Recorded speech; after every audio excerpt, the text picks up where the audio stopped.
السلام علیکم مینهوالو، په دې هیله چې ټول به روغ او جوړ اوسئ.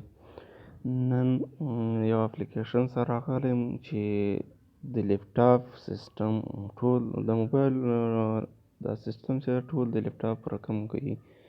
یو ښکلی اپلیکیشن ده. راځئ وګورو.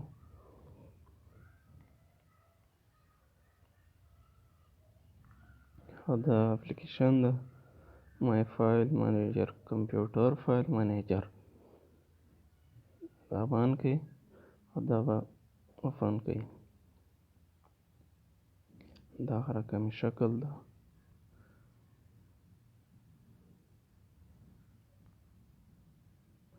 دا ګورو ټول سیسټم یې د لیپټاپ یا کمپیوټر غوندې شو. دې کې هر شی اول به دلته یو نوم ورکړئ، هر شی تاسو ورکوئ. سمه ده. دا ګورو اوس هغه یې خلاص کړ. نو ټول سیسټم یې د لیپټاپ غوندې کېږي.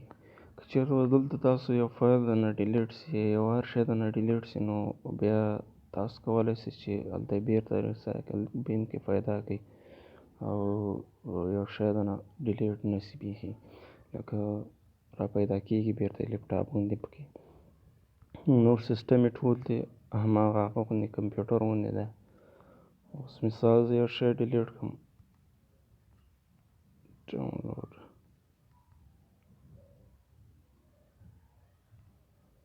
صحیح ده.